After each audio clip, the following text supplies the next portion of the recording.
Hi guys, and welcome to the next episode of Nineberry. I know it has been a little while since my first episode, and I apologize. I was out of the country for 2 weeks, and then we were moving, and there was just so much going on, but we're going to do it now. I do have hair. It's just pinned back because I just came from a meeting. As you can see, I am on a little bit of a different setup than I was earlier. I have a different background because we moved, and I am using my computer instead of my camera to see if that works a little better for me. I am sitting right next to our door wall, so you're probably going to see my light change a little bit. I really wanted to shoot outside on our balcony, but my neighbor was sunbathing like directly below where I wanted to shoot, and I felt like it would have been a little awkward. So, next best thing. Alright, so today I want to talk about the paleo diet, or the paleolithical diet, or the caveman diet, because I feel like it's getting a lot of hype recently. A lot of people are asking questions about it, so let's get to it. The paleo diet is based on the idea of modeling your diet after our caveman ancestors. And the thought behind that is we ate a certain way for probably about 2.5 million years, and only in the last 10,000 have we begun to eat, grains and dairy and cheese and things that we actually began cultivating ourselves. And the thought is that our bodies have not had enough time to really evolve to digest and assimilate those types of things. So, people who are following the paleo diet generally avoid grains, dairy, and legumes such as peanuts and beans, which does sound a little extreme, I know. I actually did the paleo diet myself for probably about 6 months, and it wasn't so bad. I was already avoiding gluten, so I already was cutting out some grains, but it is very surprising the amount of things you can find to substitute for the foods that you're used to eating. Like I've said before, it's all about not so much eliminating, but finding things to replace. For example, if you really like tortilla chips and now you're not eating corn, which corn, by the way, is a grain, not a vegetable. You can make your own potato type chips, or I've seen some really awesome grain-free substitutes. We've ordered online a pizza dough crust mix that's paleo and made pizza with it, and it was amazing. So trust me, once you kind of get in the swing of things, you won't miss it so much. This is Janine, by the way, my little assistant here. So yeah, that is basically the antithesis of paleo.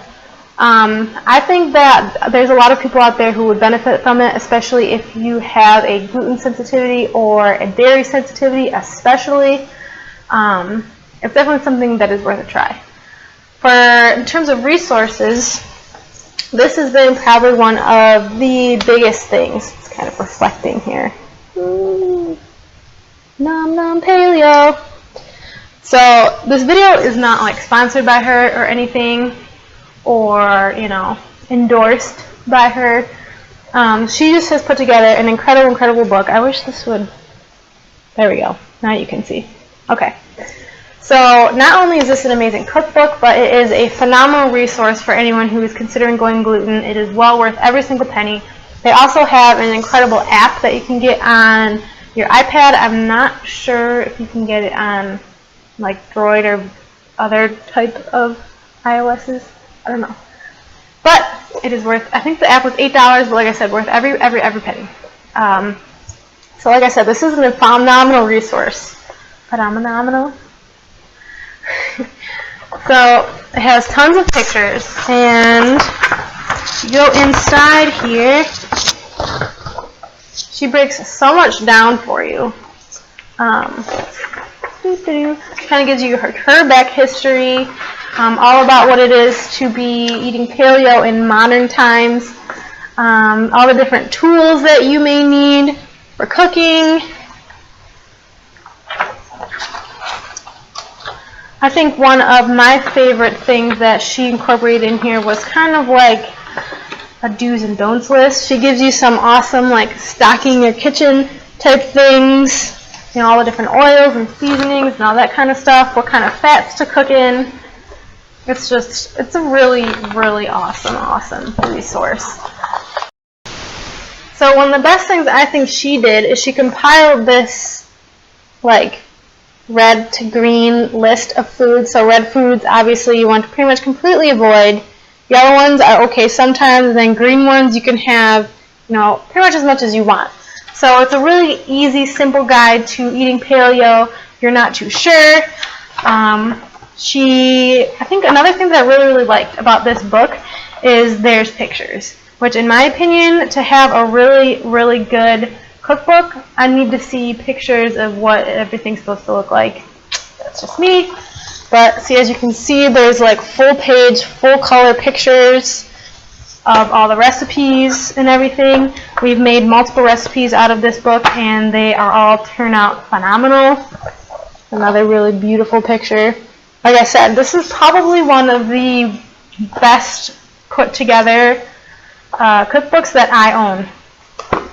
Another one makes you hungry just kind of looking at it. She lays in, I think another great thing she does, you can see that she even takes pictures of the process of making everything. So like I said, this is a phenomenal cookbook, even if you're not paleo.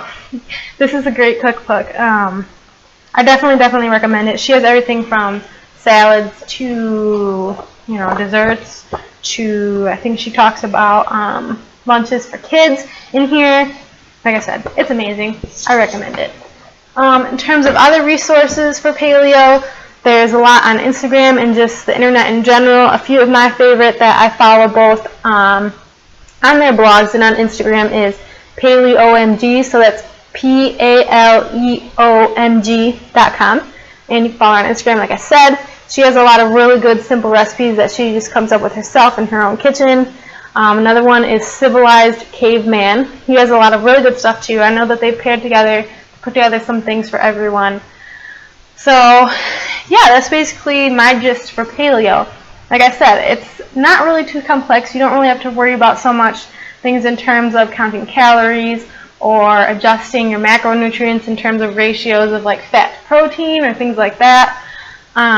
If you work or ever go to a CrossFit gym, I know a lot of people are really getting into paleo that way. So yeah, if you guys have any questions about paleo or something you feel like I didn't thoroughly cover, please feel free to put it in a comment below, and I'll try and get back to you as soon as I can. I'm trying to answer everyone's questions. And yeah, I think that's it. So thank you for joining me on another episode of Nineberry. If there's something that you really want to see made into an episode, please let me know, and I'll definitely get on that for you. I thank you so much for stopping by. I would love it if you would press the subscribe button right below, and I will see you guys next time. Have a good one. Why is making videos so hard? My little microphone, because we're cheap and don't have a real one. Should have had pages probably laid out before I started opening it, huh? Way to go on that, Janine. This is why we will always have to edit videos, because we're unprepared for life. Ooh.